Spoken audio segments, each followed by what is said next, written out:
Fala pessoal, sejam bem-vindos ao Arena Ambiental, hoje com a presença do Felipe Benedetti.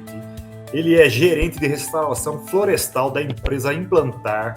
Felipe, seja muito bem-vindo, muito obrigado pela disponibilidade, pela agenda e por incentivar esse pequeno projeto. Felipe, para começar a nossa conversa, eu queria saber o que é restauração florestal e reflorestamento. Há uma diferença entre os dois temas? Oi, Bruno, tudo bem? Bom, primeiramente queria agradecer a oportunidade, de falar um pouquinho aqui com vocês na Arena Ambiental sobre esse tema, tão importante que é a restauração florestal. E de largada a gente já pode falar, sim, restauração florestal e reflorestamento são temas diferentes, apesar de muitas pessoas usarem como termos sinônimos, eles são diferentes. A restauração florestal ela é algo muito mais complexo, enquanto o reflorestamento ele visa basicamente o plantio de árvores, sem muito critério. A ideia do reflorestamento é converter uma paisagem através do plantio de árvores. Já a restauração florestal ela olha para uma dinâmica muito mais complexa, Ela vem da restauração ecológica e ela visa estabelecer todos esses processos ecológicos, Então, no caso da restauração florestal, a gente visa criar uma floresta que vai ser autossustentável. Então, ela vai permitir que muitos processos ecológicos aconteçam lá dentro. E daí, para isso, a gente tem uma série de critérios e de técnicas que a gente utiliza para permitir que essa floresta produza alimento, produza serrapilheira, ela consiga alterar as condições do solo e se manter muito mais estável ao longo do tempo. Então, basicamente, a gente está imitando a natureza na restauração florestal, dando essa base para que esses processos ecológicos aconteçam. Felipe, você explicou para a gente o que é restauração florestal e reflorestamento, Mas quem faz o reflorestamento e quem faz a restauração florestal? Bom, basicamente são as empresas, elas trabalham na mesma dinâmica, tá? Mas o que muda é a técnica, Então, a Implantar, a empresa com que eu trabalho aqui hoje, é uma empresa especializada em restauração ecológica. Quando a gente fala de reflorestamento, a gente pode falar que desde as empresas que trabalham com plantios comerciais de espécies exóticas, elas estão trabalhando com reflorestamento. Elas estão plantando eucalipto, plantando pinos, e existem hoje empresas que já trabalham com plantio de nativas com finalidade comercial, por exemplo. Elas estão trabalhando, de certa forma, com reflorestamento. Agora, quando uma empresa trabalha com restauração ecológica, ou nem pode ser também uma ONG, pode ser uma associação, algum tipo de grupo que produza essa técnica, a gente trabalha com algumas metodologias e algumas técnicas específicas para a criação de uma floresta. Então, você vai olhar para outras coisas aí que o reflorestamento não olha, Então, diversidade de espécies, como esses grupos sucessionais das espécies que você está plantando, eles se encaixam, Então, tudo isso é muito uma teia mais complexa, Você está colocando diferentes grupos sucessionais, você está colocando espécies adequadas ao bioma específico que você está trabalhando. Então, a restauração florestal, ela olha para critérios mais complexos para a criação dessa floresta. Felipe, mas me corrija se eu estiver errado, Diante da sua explicação, reflorestamento ele é quase uma técnica comercial, digamos assim, mas mesmo pensando dessa forma, sendo uma técnica comercial, ela ambiciona a proteção, por exemplo, de nascentes, fazer corredores ecológicos, Como que a gente correlaciona o interesse econômico e a preservação ambiental? Bom, o reflorestamento, ele, de fato, o fato de você plantar árvores também vai gerar algum tipo de serviço ecossistêmico. Isso é indiscutível, Por mais que você não trabalhe com um grupo adequado de espécies ou atendendo alguns parâmetros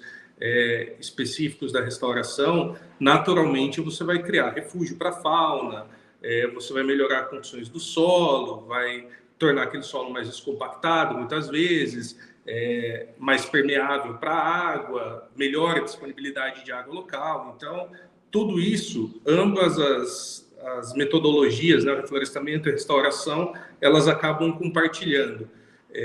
A questão é realmente no fator ecológico, né? Então, a restauração ecológica, ela se difere nesse fator ecológico, né? Então, não é porque você tem uma motivação financeira, né, no reflorestamento ou nas florestas plantadas, que você não vai gerar esse tipo de serviço ecossistêmico ou serviço ambiental, tá? Então, de fato, você acaba tendo ganhos em ambos os casos, a diferença realmente mora aí no fator ecológico.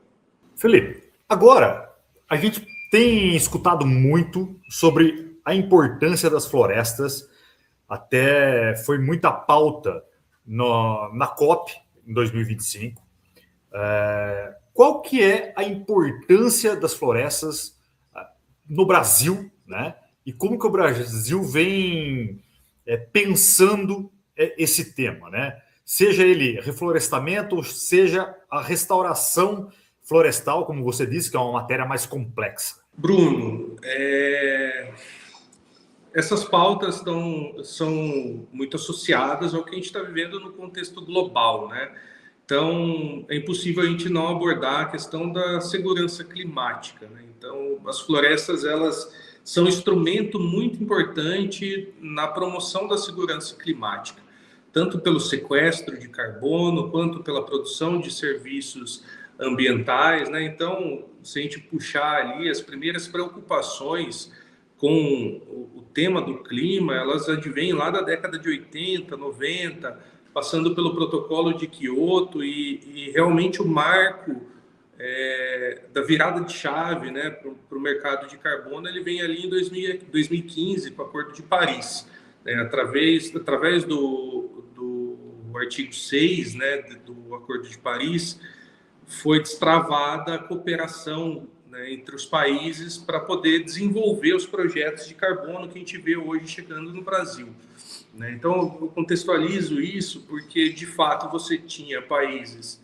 poluindo e sem a condição de compensar as emissões e países em desenvolvimento que poderiam compensar essas emissões e não tinham recurso, né? Então, o Acordo de Paris, ele destrava isso e a gente vem acompanhando essa evolução aí desde 2015.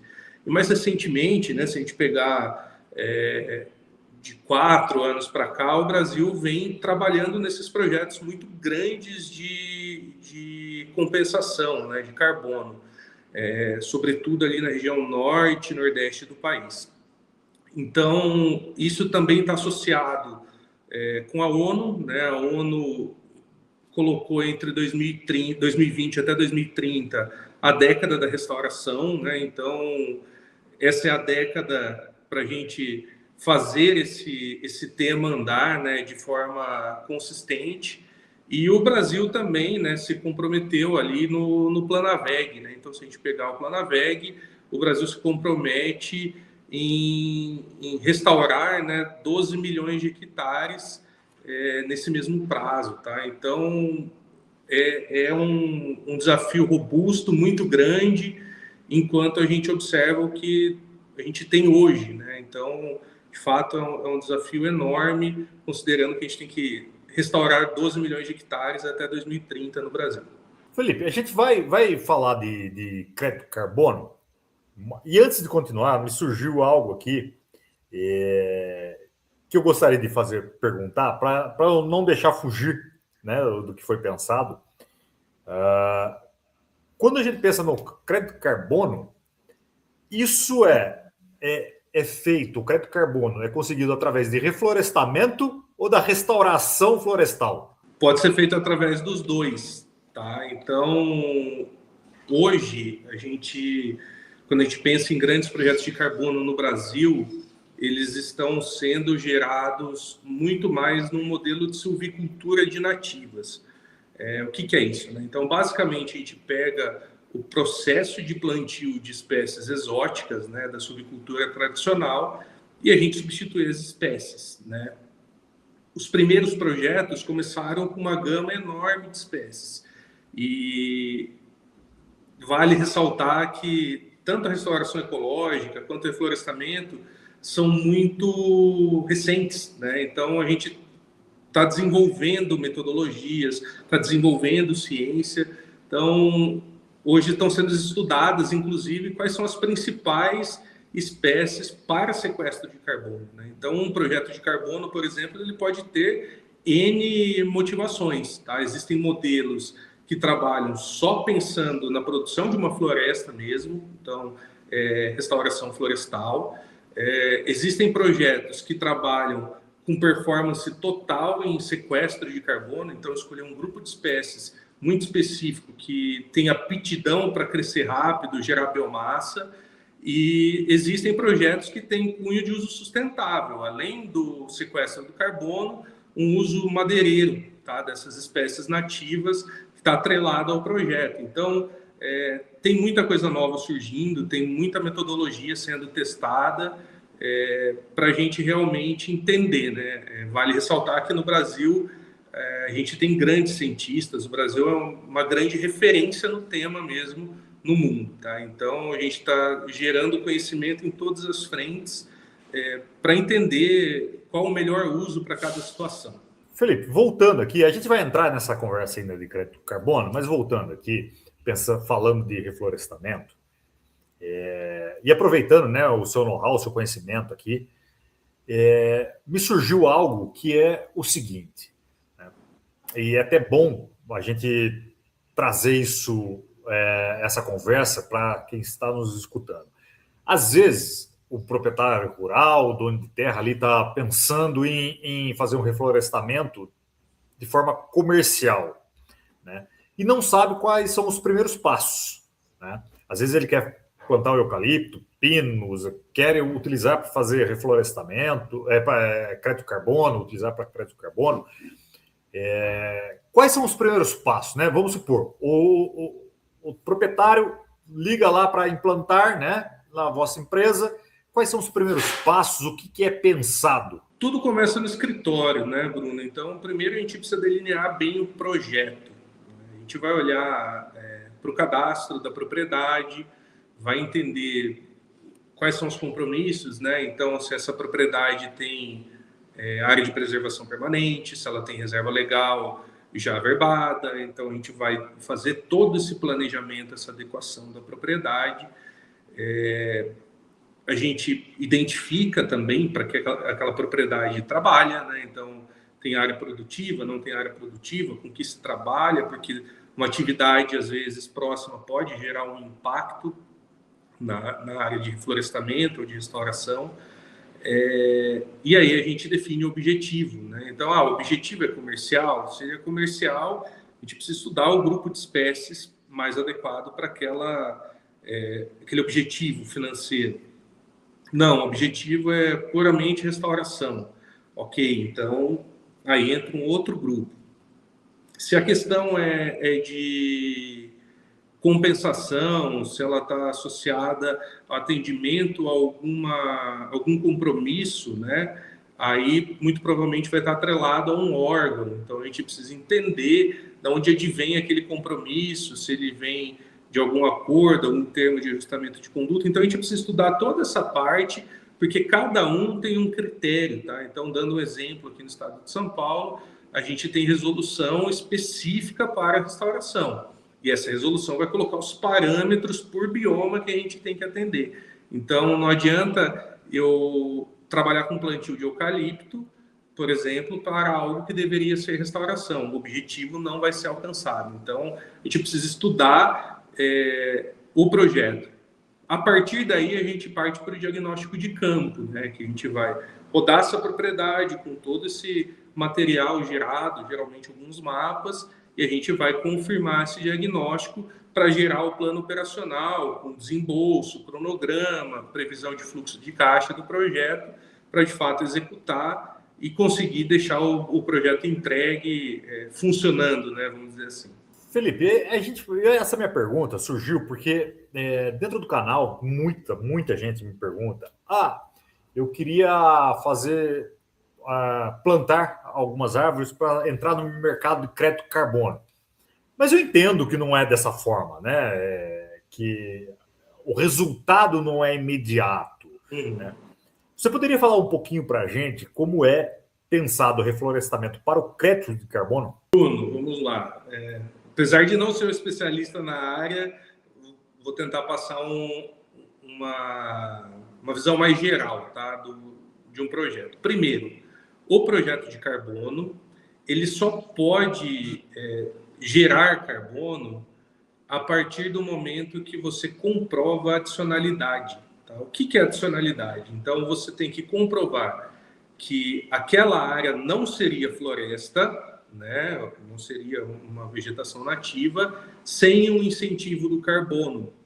Então, por exemplo, se eu tenho uma obrigação de uma compensação em alguma área, isso já não comprova a adicionalidade. Então, eu não posso, por exemplo, colocar uma área de APP como geradora de carbono, pelo menos hoje, conforme a legislação está. Então, de fato, tem que existir adicionalidade. Esse é o primeiro ponto. Aí tem uma série de requisitos e de estudos que têm que ser feitos para comprovar essa adicionalidade, os padrões a serem atendidos pelo organismo certificador, né? Então, o mais conhecido é a Verra, né? A certificadora mais conhecida é a Verra, mas tem outras como a Gold Standard. Então, você vai escrever aquele relatório naquele padrão e aí sim você vai ser aprovado. Então, hoje, os projetos de carbono, eles são muito grandes porque, basicamente, eles estão sendo fomentados ainda até gerarem os primeiros créditos de carbono. Né? Então, saiu recentemente, essa semana, de que a ReGreen, né, uma das principais empresas aí, do Brasil de geração de crédito de carbono, gerou seus primeiros créditos na Mata Atlântica. Então, esses projetos já têm 2, 3 anos. Né? Então, é um processo que ainda está complexo, está um pouco moroso. Não é simplesmente plantar e sair vendendo livremente no mercado. Né? No Brasil, a gente ainda está com a legislação em tramitação, né? Esse projeto de lei foi criado em 2024, então acredito que já deve ter até sido instituída a lei, mas é a lei do Sistema Brasileiro de Crédito de Carbono. Né? Então, hoje a gente está vivendo o início desse mercado. A gente não tem um livre mercado que você consegue vender carbono de forma simples ainda. Felipe, eu vou entrar num assunto técnico aqui, né? E você me corrija, porque eu não sou da área e eu vou tentar formular essa pergunta daqui que eu fiquei pensando, né? A gente está falando de reflorestamento e restauração, né?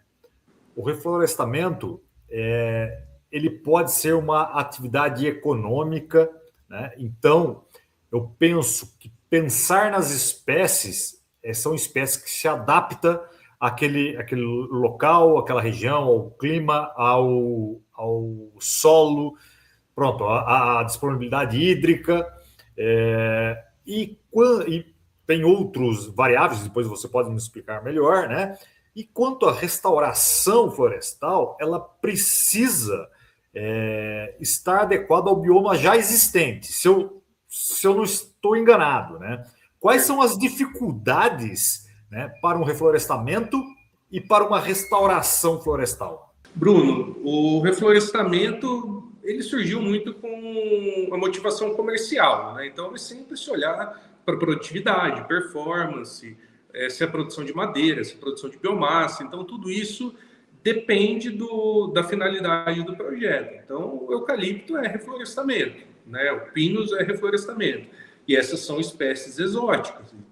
Inclusive, algumas delas são espécies exóticas invasoras, o que é uma problemática quando a gente pensa na invasão de ecossistemas. Enquanto a restauração, o objetivo final não é a performance financeira, né?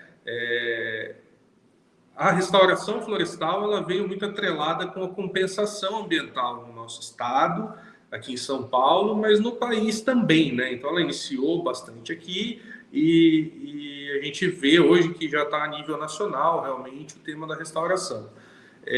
Na restauração você vai ter um cuidado realmente de selecionar não só as espécies do bioma, mas da fitofisionomia. Então cada bioma tem algumas fisionomias florestais que às vezes uma espécie que ocorre em uma fitofisionomia não ocorre em outra e ocorre dentro do mesmo bioma, tá? Então, assim, a gente tem que ter todo esse cuidado na composição de espécies. A gente vai ter, muitas vezes, uma floresta com crescimento um pouco mais lento, mas muito mais diversa, né? Então, as diferenças estão aí, né? O desafio para o reflorestamento é extrair a maior performance no menor custo possível, e para a restauração também o custo é um fator muito importante, porque geralmente quem precisa restaurar vem por conta de um compromisso, e muitas vezes isso não estava previsto em orçamento, então a gente está acostumado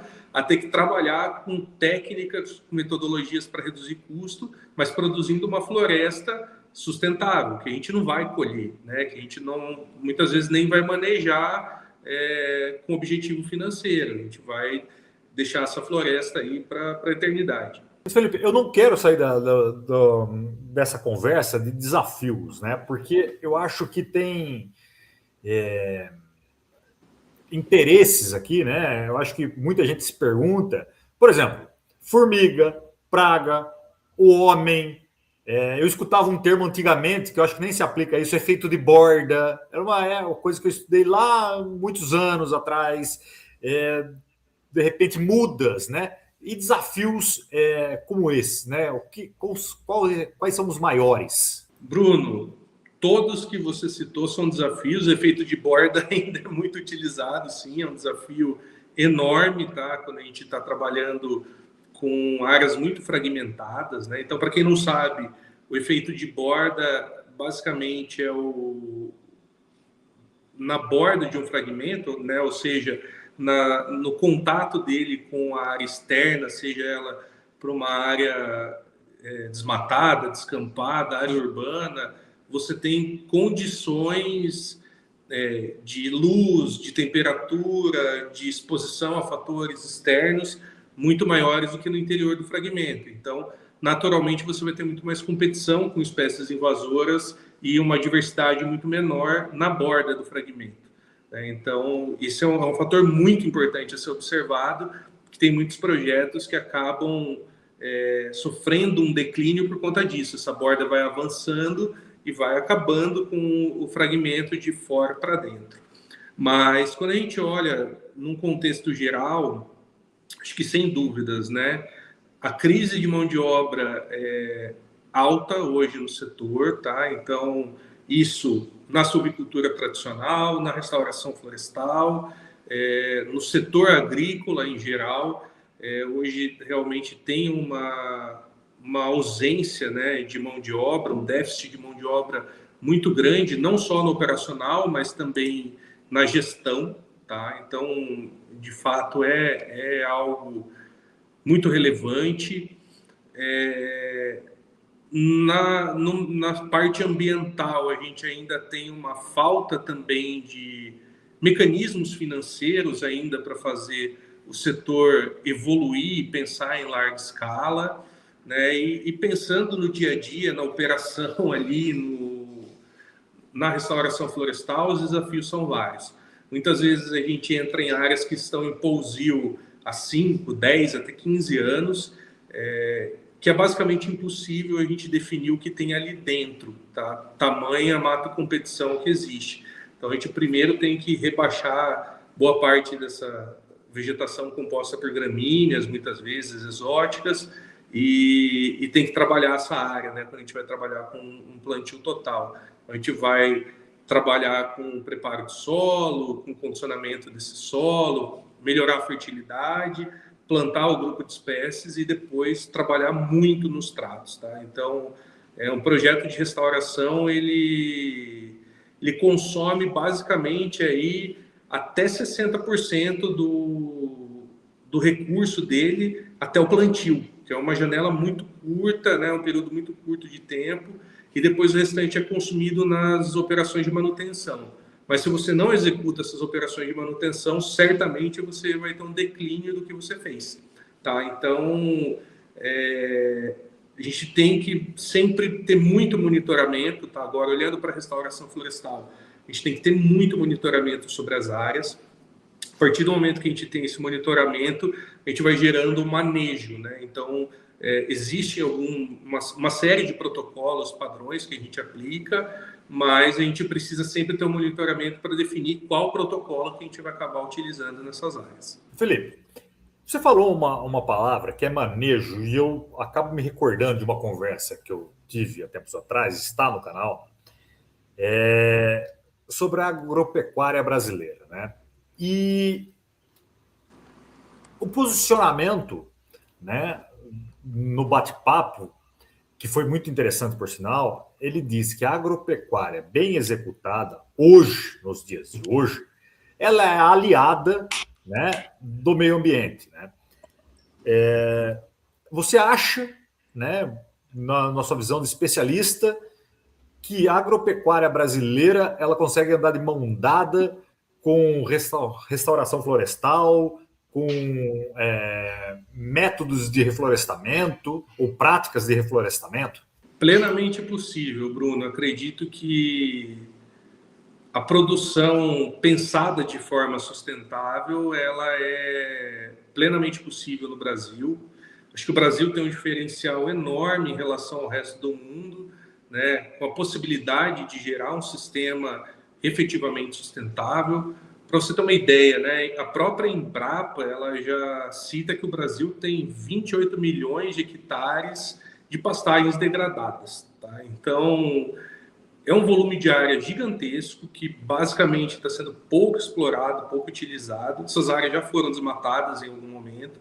Então, a gente pode, inclusive, direcionar parte dessas áreas para um uso ecológico, né, para restauração florestal, para crédito de carbono. E nessas áreas, muitas vezes a gente não pede as áreas de maior aptidão. A gente está acostumado a trabalhar nas áreas de baixa aptidão agrícola para deixar as áreas produtivas realmente para produzirem, né? E a gente tem um caminho enorme ainda para avançar em melhorias de pastagem, né, de manejo de gado.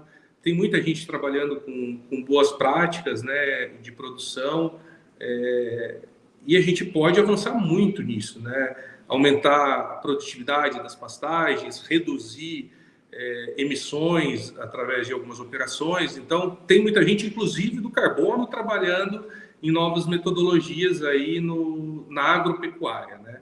Eu acredito que é plenamente possível e basta realmente a gente só olhar para o sistema e questionar, né? A gente realmente pensar em novas práticas, em algo que pode ser desenvolvido, mas eu acredito que é super viável que o setor produtivo ande lado a lado aí com restauração, com reflorestamento. Felipe, agora a gente vai continuar a conversa, mas me passou uma outra questão aqui, né? E que eu ouço muito e muitas das conversas que eu tenho surge essas perguntas ou essa pergunta que e todo mundo pergunta, Bruno, Amazônia, todo mundo fala que é o pulmão do mundo, né? E não é bem assim, não é assim que funciona, né? É mais para um ar-condicionado do que para um pulmão, né? Mas você consegue explicar para a gente a importância da Amazônia como para regular o clima, né, no globo? Bruno, exatamente isso, tá? Eu usar esse termo, né? A Amazônia é o ar-condicionado do mundo, enquanto o pulmão realmente está nos oceanos, né? São as algas, que também estão sendo afetadas aí pela mudança climática, né? O aquecimento dos oceanos também está colocando isso em risco. Quando a gente fala da importância da Amazônia, na regulação do clima, sobretudo aí na América, né, América do Sul, a Amazônia ela produz os rios voadores, né? Então, se vocês tiverem interesse em pesquisar aí por esse termo, rios voadores, existem materiais fantásticos aí, né, que foram gerados, e basicamente a floresta ela transpira, né? Ela gera um processo de evapotranspiração. Como a densidade de vegetação ali na região norte, né, sobretudo na Amazônia, é muito alta, a gente tem um bombeamento de água em alto volume para a atmosfera. E essas correntes de ar, né, que entram ali pelo norte e nordeste, elas vão vir na direção norte para sul, né? Elas vão se chocar ali na Cordilheira dos Andes e voltam para a região central do Brasil, né? Então, boa parte da chuva do centro-oeste, do sudeste brasileiro, ela é regulada por esse fluxo de vapor que vem da Amazônia. Então, se a gente tem um desmatamento nessa região, uma redução de disponibilidade de água, a gente tem esse ar entrando mais seco, acelerando, inclusive, um processo de desertificação de algumas áreas, gerando maior seca, né, um período de estiagem maior em algumas épocas do ano. Então, esse equilíbrio que existia, a gente já está vendo ele, de fato, sendo prejudicado, né? Então, a Amazônia ela atua como o nosso ar-condicionado nesse sentido, né? Ela regula muito o regime pluviométrico aqui na nossa região. Ô Felipe, eu sou uma pessoa muito curiosa, né? E você se falou sobre desertificação. Certa vez eu estava conversando com um profissional e ele me explicou, talvez eu não tenha entendido corretamente, e eu vou aproveitar esse momento, né, para lá talvez entender um pouquinho melhor. O que foi explicado, ou o que eu entendi, né, sobre a Amazônia ainda, foi que o solo da Amazônia, ele não é rico, né? Ele tem muita matéria orgânica que é proveniente das próprias plantas que estão lá. E que né, com a diminuição, né, ou abertura de estradas, ou criação de infraestruturas, que esse solo ele não é o suficiente, né, para dar os nutrientes necessários para as plantas, e isso vai provocando desertificação, né? Mas isso é uma explicação pouco técnica minha, né? Você consegue nos ajudar? Olha, Bruno, acho que é uma explicação quase que completa, tá? Acho que o processo de explicação não precisa ser tão complexo para explicar algo que realmente é lógico, como você colocou.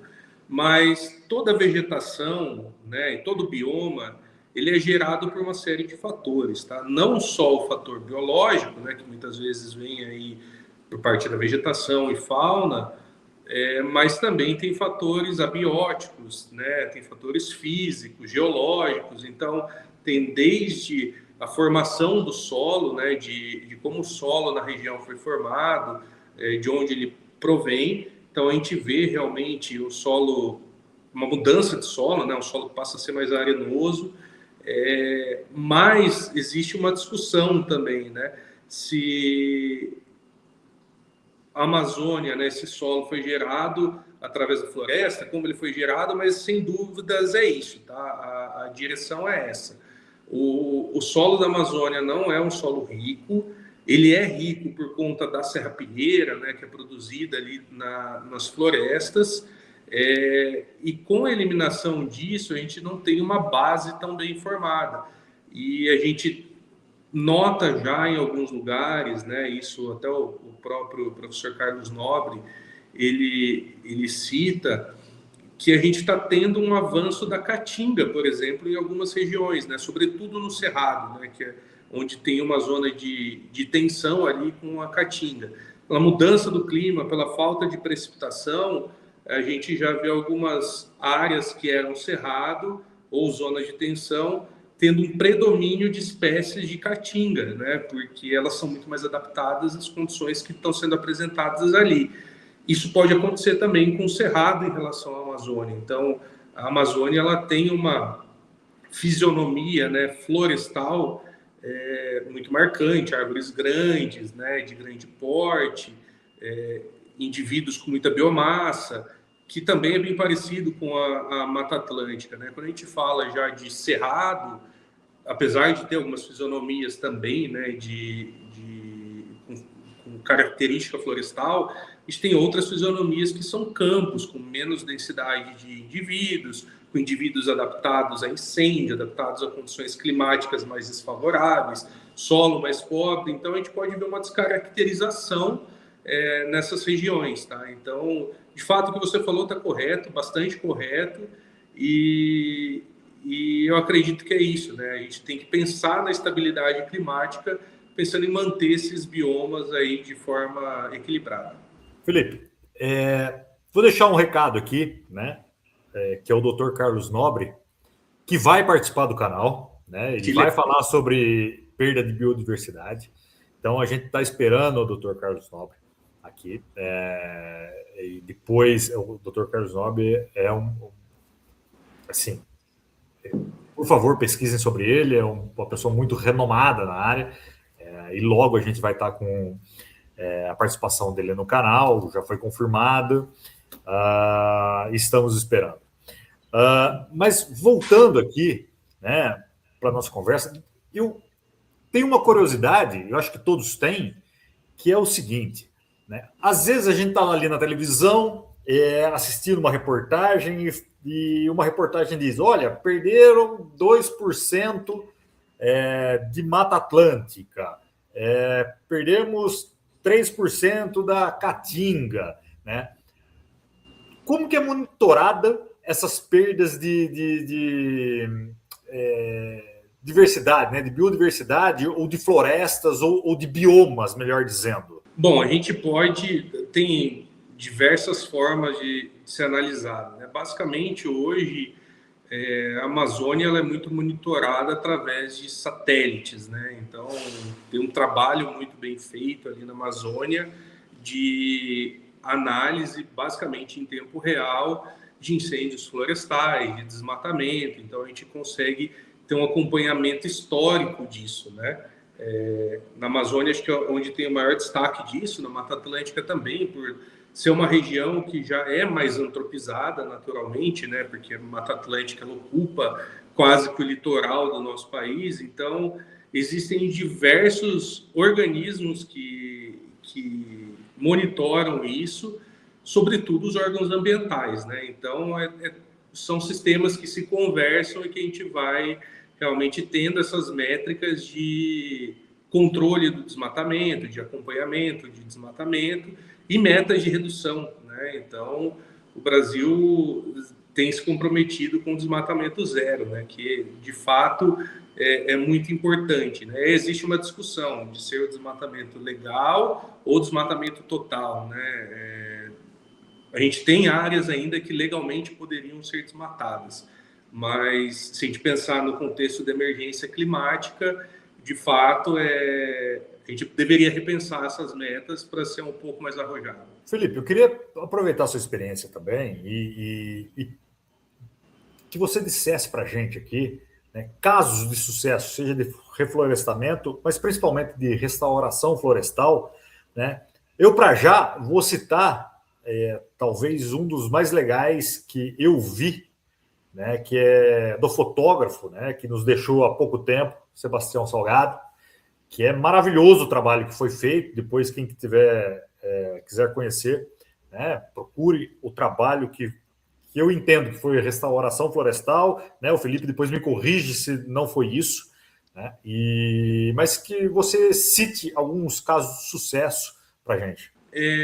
Bom, Bruno, acho que a gente tem diversos casos aí legais, né? Acho que, como eu já citei, né, hoje a gente tem ReGreen, que é uma empresa brasileira, foi premiada recentemente também, internacionalmente, aí, por sua iniciativa de restauração florestal e reflorestamento com nativas. A Mombac, Biomas, né? Vou ser injusto aqui, vou deixar de citar um monte de gente que está fazendo um trabalho legal aí no carbono, né? A gente tem o legado das águas, né? Vou citando os projetos, acho que vale a pena depois vocês pesquisarem, né? Reservas Votorantim, o próprio Instituto do Sebastião Salgado, né? Que promoveu essa restauração, uma iniciativa basicamente individual, né? Ele pegou e conduziu isso. Então a gente tem projetos em larga escala sendo executados no Brasil. Hoje, né, hoje a gente tem muita coisa sendo produzida no tema da restauração e produção de carbono, né? Acho que as iniciativas ainda bem estão ganhando tração, né? Corredores de vida do Instituto IP também é muito legal, vale a pena a gente olhar, né? E aqui no São Paulo, em São Paulo a gente tem o programa Nascentes, né? Que também visa destravar um pouco o processo burocrático, né? De quem tem que compensar, com quem tem área para receber essas compensações. Então também é um programa bastante legal que permite, através da gestão pública, que isso aconteça, né? A gente tem o produtor de águas ali em Extrema, Minas Gerais. Então as iniciativas são várias. Ainda bem que a gente está tendo ganhos de escala nisso, porque antes eram iniciativas realmente muito pequenininhas, né? E a gente está vendo um movimento nacional acontecendo aí nesses anos aqui mais próximos, né? E acredito que se a gente tiver uma conversa aí no futuro, vou poder listar mais muitos outros de muito sucesso. Felipe, você citou um projeto Nascentes, eu queria deixar aqui também uma dica, né? Quem quiser procurar, tem uma cartilha muito legal sobre nascentes do professor Rinaldo Calheiros, que foi do Instituto Agronômico de Campinas, qual eu tive muita sorte de ser orientado por ele no Instituto Agronômico de Campinas, antes do meu mestrado, e ele também acompanhou o meu mestrado. Não foi nessa área, mas pronto, quando a gente é estagiário, a gente faz de tudo, um pouco. E cartilhas que sobre preservação de nascentes, ela é gratuita, né? Acredito que na Agência Nacional de Águas ela está gratuito. Depois eu deixo o link aí para quem quiser baixar. É uma cartilha bem legal sobre isso. Agora, Felipe, tem um tema sensível aqui que eu gostaria de perguntar, aproveitando o seu conhecimento, né? Floresta, né? Ela gera renda, gera emprego.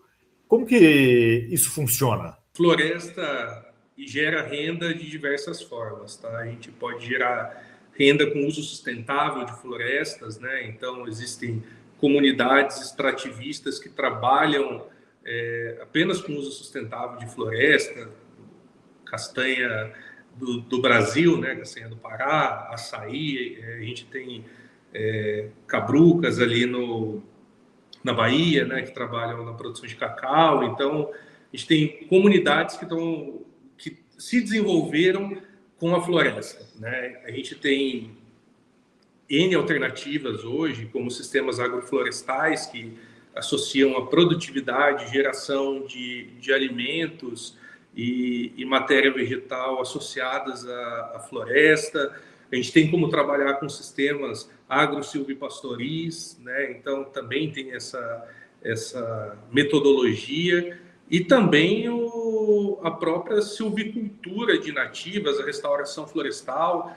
Só para você ter uma ideia, Bruno, se o Brasil atingir essa meta, né, que eu falei para vocês aqui, de 12 milhões de hectares a serem restaurados, existe uma estimativa de até 2,5 milhões de empregos gerados, tá? Então, de fato, é um potencial gigantesco, né? Então, que a gente tem nas mãos para poder fazer isso acontecer, né? Então, sem dúvidas, a floresta gera emprego e ainda mais a produção sustentável. Felipe, eu acho que a pergunta que eu quero fazer agora talvez seria direcionado a um outro técnico, mas vamos trazê-la para cá, que é o seguinte: a gente ouve muito hoje sobre perda lá de determinados biomas, mas a gente está em retração, né? A gente está diminuindo nossos biomas, ou a gente está estagnado,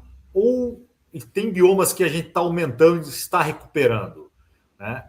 Isso eu sei que é um tema mais sensível, mas é uma curiosidade, é interesse público, né, de saber esse tipo de informação. Bruno, quase todos os biomas do Brasil ainda estão perdendo área, tá? Então, quase todos os biomas têm o desmatamento acima da recuperação ou da restauração, infelizmente.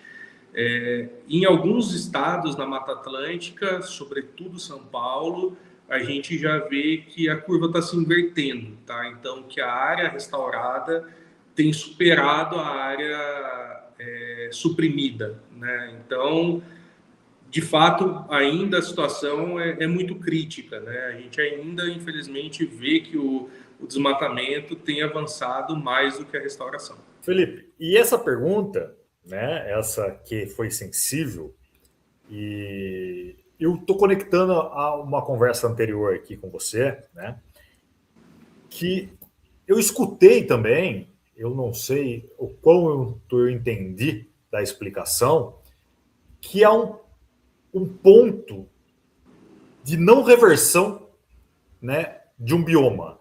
Quando a gente chega em um ponto de não reversão de um bioma, que a gente vai perder esse bioma porque a gente não consegue restaurar, ou se existe isso? Existe, né, esse termo chamado de turning point, né? Então, a partir do momento que, de fato, esse bioma não se sustenta mais por condições gerais, né? Então, como eu falei, né, além da parte biológica, né, do meio biótico, a gente tem outros meios, né? Então, pode ser que um bioma, se ele, a partir de determinada temperatura, realmente a gente tem algumas espécies que não sobrevivem mais, né? Que elas não germinam, ou que elas deixam de produzir frutos e deixam de produzir sementes. Então, a gente vê que realmente existem espécies que já não se adaptam em algumas situações. Isso vai gerando uma perda de diversidade, uma perda de alimento, a fauna vai deixando de existir, então essa floresta não vai sendo mais sustentável em fisionomias florestais, né? Existe para sistemas aquáticos, né? Então, se a gente olhar para ecossistemas aquáticos, questão dos corais, né? Se a gente aumenta a temperatura do mar, existe uma série de corais que não sobrevivem. Esses corais, basicamente, são refúgio, a casa de toda a biota que existe ali, né, naquela região. Então, a gente tem visto isso acontecer, né? Como eu falei, o caso da caatinga avançando sobre o cerrado, também existem projeções para isso, né, com aumento das temperaturas, redução do fluxo de água, redução do regime de precipitações, a vegetação que é mais adequada vai acabar dominando, né? Então, a gente não pode esquecer que ecossistemas são sistemas vivos, né? E a gente está vivendo em paralelo com eles, né? Eles se estabeleceram antes da gente, muito provavelmente, né? E boa parte deles vem se modificando conforme a gente vai modificando os ecossistemas, né? Então, é uma dinâmica muito delicada e muito complexa, existe sim. E existe muita coisa sendo produzida já sobre turning points. Aproveitando, né, que então o professor Carlos Nobre vai estar aqui, ele tem explicações fantásticas sobre isso. Sem dúvidas, vale muito mais a pena ouvi-lo do que me ouvir nesse ponto. Felipe, e sobre os corais, olha que legal. A gente conversou com o engenheiro Rudan, de uma empresa chamada Biofábrica de Corais. É um projeto sensacional, que foi premiado pela Unesco. Acho que vale a pena ouvir aqui no canal, vai ser publicado em breve. Ele fala do branqueamento de corais, e eu acho que é sensacional a explicação e vem de encontro com o que você falou agora. Felipe, a gente está chegando ao final dessa nossa conversa, né? Eu quero agradecer você, mas antes disso, eu queria que você falasse quem é o Felipe, né? E o que é o Grupo Implantar. Perfeito, Bruno. Bom, primeiramente, muito obrigado, né, pela oportunidade. Eu sou gestor ambiental, né, sou graduado em gestão ambiental aqui na Exalc USP, tenho especializações aí em restauração florestal pela UFSCar, estou cursando também meu MBA em mercado de carbono pelo PSEG, trabalho no tema da restauração desde 2009, né? Então foi quando eu tive o primeiro contato ainda na universidade, com 2009, produzi ali nos grupos de estágio e ali me apaixonei, né? Então a restauração de fato para mim, conheço desde 2009, desde então sempre foi um sonho trabalhar com isso, e o mercado de restauração veio evoluindo de lá para cá, né? A gente nota que as empresas aqui do estado de São Paulo são as mais antigas, têm aí seus 20 anos, né? O Grupo Implantar, ele está aqui no mercado há 12 anos, tá? Trabalhando com restauração florestal, em compensações florestais, iniciando alguns desafios aí no carbono também, né? E o Grupo Implantar, ele trabalha muito focado em produzir florestas sustentáveis, em romper os desafios da restauração, né? E produzir com eficiência, com baixo custo, entregando um resultado que realmente perpetue, né, ao longo das gerações. Acho que é um prazer muito grande poder trabalhar com algo que é um legado, né? Além do lado profissional, a gente tem esse lado da paixão pela restauração, que de fato é uma missão nossa, né? Promover esse desenvolvimento sustentável, poder contribuir para o desenvolvimento sustentável do nosso país, apesar de um desafio muito grande, é um orgulho gigantesco. Felipe, a gente chegou ao final. Eu quero agradecer. Eu sei que é um tema muito complexo para falar em uma hora aqui de bate-papo. A gente poderia ficar aqui quase um semestre inteiro, né? Só para a gente tentar entender um pouquinho, né? E em uma hora você nos deu uma aula aqui, né? De forma clara, objetiva. Então, reitero o meu agradecimento, né? O canal agradece ao Grupo Implantar por autorizar a sua participação. E obrigado. E espero contar com você para próximas conversas. Até mais. Até mais, Bruno. Muito obrigado. Agradeço, estou à disposição. Só me chamar quando a gente quiser, tiver a oportunidade de bater um papo. Sem dúvidas, o Brasil vai avançar muito nessa pauta. A gente está caminhando a passos largos e é um orgulho estar aqui, podendo falar com vocês. Parabéns pela iniciativa do canal. Acho que é um espaço incrível, né, que tem que ser fomentado mesmo e tem que ser impulsionado. E agradeço muito pela oportunidade. É sempre um prazer falar de restauração. Um abraço, amigo. Tchau. Tchau, tchau.